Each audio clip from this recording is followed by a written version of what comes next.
जय श्री राम। मंगल भवन अमंगल हारी, द्रवहु सुदशरथ अजीर बिहारी।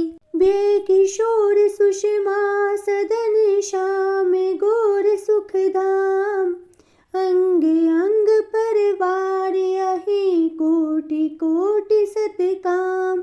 श्यावर रामचंद्र की जय, पवन सुत हनुमान की जय, हरे हरे महादेव की जय। अर्थात इनकी किशोर अवस्था है। ये सुंदरता के घर सांवले और गोरे रंग के तथा सुख के धाम हैं। इनके अंग अंग पर करोड़ों अरबों कामदेवों को निछावर कर देना चाहिए। कहू सखी अस को तनुधारी, जो न मोह यह रूप निहारी।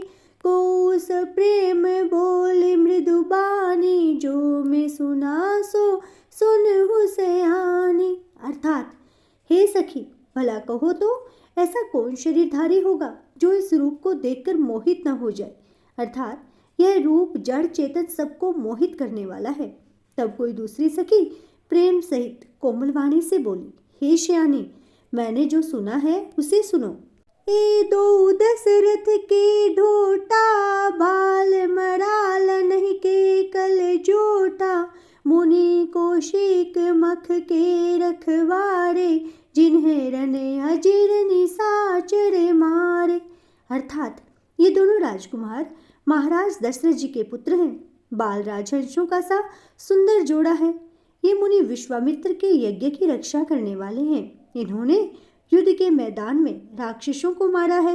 श्याम गात कल कंज बिलोचन, जो मारे च सुभुज मधुमोचन।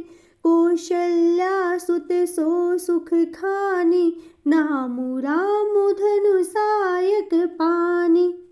अर्थात जिनका श्याम शरीर और सुंदर कमल जैसे नेत्र हैं, जो मारीच और सुबाहु के मद को चूर करने वाले और सुख की खान हैं, और जो हाथ में धनुष बाण लिए हुए हैं, वे कौशल्या जी के पुत्र हैं। इनका नाम राम है।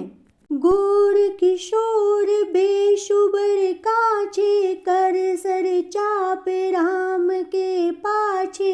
लक्ष्मणु नामु राम लघु भ्राता, सुनु सखी ताशु सुमित्रा माता। अर्थात जिनका रंग गोरा और किशोर अवस्था है, और जो सुंदर वेश बनाए और हाथ में धनुष बाण लिए हुए श्री राम जी के पीछे पीछे चल रहे हैं, वे इनके छोटे भाई हैं। उनका नाम लक्ष्मण है। हे सखी सुनो, उनकी माता का नाम सुमित्रा है। बेप्र काजु करी बंधु दो, मग मुनि बधु धारी। आए देखन चाप मख, सुनी हरसी सब नारी। श्यावर रामचंद्र की जय, पवन सुत हनुमान की जय, हरे हरे महादेव की जय।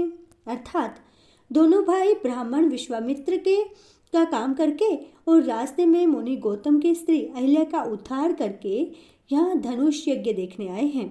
यह सुनकर सब स्त्रियां प्रसन्न हुई। देखी राम छवि को एक कही, जोगु जान की ये बरोही। जो सखी नहीं देख नर नाहु, पन परि हरि हठि करई बिबाहु। अर्थात श्री रामचंद्र जी की छवि देखकर कोई एक दूसरी सखी कहने लगी, यह वर जानकी के योग्य है।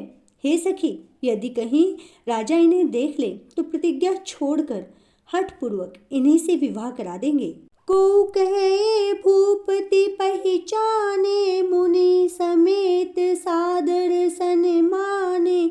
सखी परंतु पनु राउ न तजई, विधि बस हठि अविवेक ही भजही। अर्थात किसी ने कहा, राजा ने इन्हें पहचान लिया है और मुनि के सहित इनका आदरपूर्वक सम्मान किया है, परंतु हे सखी, राजा अपना प्रण नहीं छोड़ता। वह होनहार के वशीभूत होकर हठपूर्वक अविवेक का ही आश्रय लिए हुए हैं, यानी प्रण पर अड़े रहने की मूर्खता को नहीं छोड़ते हैं। को कहे जो भल अहि विधाता, सब कहे सुनिए उचित फल दाता। तो जान की मिलहि बरुएहु, नाहि निहाली हा संदेहु। अर्थात कोई कहती है यदि विधाता भले हैं और सुना जाता है कि वे सबको उचित फल देते हैं, तो जानकी जी को यही वर मिलेगा। हे सखी, इसमें कोई संदेह नहीं है। जो विधि बस यस बने संजोगु, तो कृत कृत्य होई सब लोगु। सखी हमरे आरती अति ताते, कबहु के आवहि यही नाते। अर्थात जो देवयोग से ऐसा संयोग बन जाए तो हम सब लोग कृतार्थ हो जाएं। हे सखी, मेरे तो इसी से इतनी अधिक आतुरता हो रही है कि इसी नाते कभी ये यहाँ आएंगे।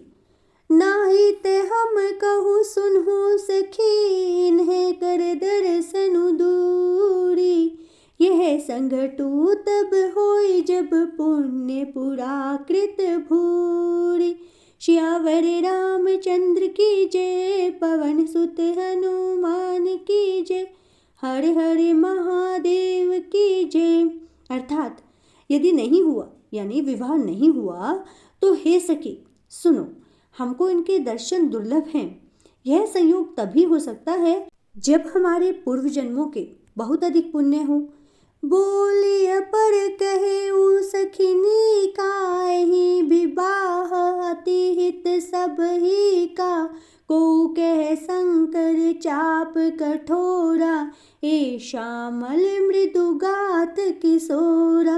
अर्थात दूसरी ने कहा, हे सखी तुमने बहुत अच्छा कहा, इस विवाह से सभी का परम हित है। किसी ने कहा, शंकर जी का धनुष कठोर है और ये सांवले राजकुमार कोमल शरीर के बालक हैं। सबु असमंजस आहि सयानी, यह सुनिया पर कही मृदु बानी। सखी ने कहे को अस कहि, बड़े प्रभाव देखत लघुअहि। अर्थात हे सयानी, अब असमंजस ही है। यह सुनकर दूसरी सखी कोमलवाणी से कहने लगी, हे सखी, इनके संबंध में कोई कोई कैसा ऐसा कहते हैं कि ये देखने में तो छोटे हैं पर इनका प्रभाव बहुत बड़ा है। परसि जासु पद पंकज धूरी, तरि अहल्य कृत अग भूरी। सो की रही बिनु शिव धनु तोरे, यह प्रतीति परि हरियन भोरे। अर्थात जिनके चरण कमलों की धूलि का स्पर्श पाकर अहिल्या तर गई, जिसने बड़ा भारी पाप किया था, वे क्या शिवजी जी का धनुष बिना तोड़े रहेंगे? इस विश्वास को भूलकर भी नहीं छोड़ना चाहिए। जेहि बिरंचि रचि सिए सवारी, तेहि श्यामल बरु रचे विचारी। तासु बचन सुनि सब हरसानी, ऐसी हो कही मृदुबानी। अर्थात जिस ब्रह्मा ने सीता को संवार कर बड़ी चतुराई से रचा है, उसी ने विचार कर सांवला वर भी रच रखा है। उसके ये वचन सुनकर सब हर्षित हुए और कोमल वाणी से कहने लगी कि ऐसा ही हो। और इसके साथ ही आज का श्री रामचरितमानस का पाठ संपूर्ण होता है। कल आगे की कथा का रसपान करने के लिए हमसे जुड़े रहें। जय श्री राम।